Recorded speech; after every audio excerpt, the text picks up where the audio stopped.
നിറഞ്ഞു കവിഞ്ഞ് റോഡിലൂടെ മലിനജലം ഒഴുകിയ നെടുങ്കണ്ടം ബസ് സ്റ്റാൻഡിലെ കംഫോർട്ട് സ്റ്റേഷൻ ആരോഗ്യവകുപ്പ് അടച്ചുപൂട്ടിച്ചു.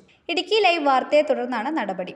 ഇടുക്കി ലൈവ് വാർത്തകൾ നിങ്ങൾക്കായി അവതരിപ്പിക്കുന്നത് Admission open for academic year 2024-25. Septic tank നിറഞ്ഞു കവിഞ്ഞ് റോഡിലൂടെ ഒഴുകാൻ തുടങ്ങിയിട്ട് ആഴ്ചകൾ പിന്നിട്ടിട്ടും നടപടി ഇല്ലാതിരുന്ന സാഹചര്യത്തിലാണ് ഇടുക്കി ലൈവ് വാർത്ത ചെയ്തത്. ഉടുമ്പൻചോല താലൂക്ക് ആസ്ഥാനമായ നെടുങ്കണ്ടത്തെ ബസ് സ്റ്റാൻഡിലാണ് കംഫോർട്ട് സ്റ്റേഷൻ പ്രവർത്തിച്ചിരുന്നത്. കൊട്ടിഘോഷിച്ച് 2 ഉദ്ഘാടനങ്ങൾ നടത്തി മാസങ്ങൾ പിന്നിട്ടപ്പോഴേക്കുമാണ് ടാങ്ക് നിറഞ്ഞു കവിഞ്ഞ് ബസ് സ്റ്റാൻഡിലൂടെ മലം കലർന്ന മലിനജലം ഒഴുകി തുടങ്ങിയത്.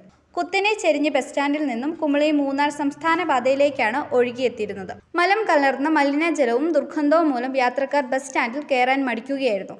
ഒപ്പം സ്റ്റാൻഡിലെ വ്യാപാര സ്ഥാപനങ്ങൾ പലതും അടച്ചുപൂട്ടിയിരുന്നു.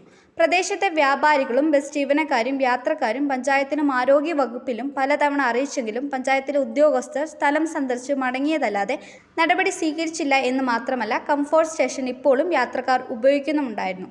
Idukki live news, Nedumkandam. Idukki live വാർത്തകൾ നിങ്ങൾക്കായി അവതരിപ്പിച്ചത് A seed planted by St. Kuriakos Elias Chavra, the Carmel CMI Public School, Puliyanmala, celebrating her visionary journey among the hills of Idukki, wherein you can build the perfect life for your children.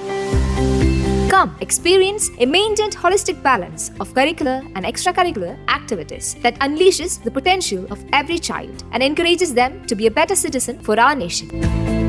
Admission open for academic year 2024-25.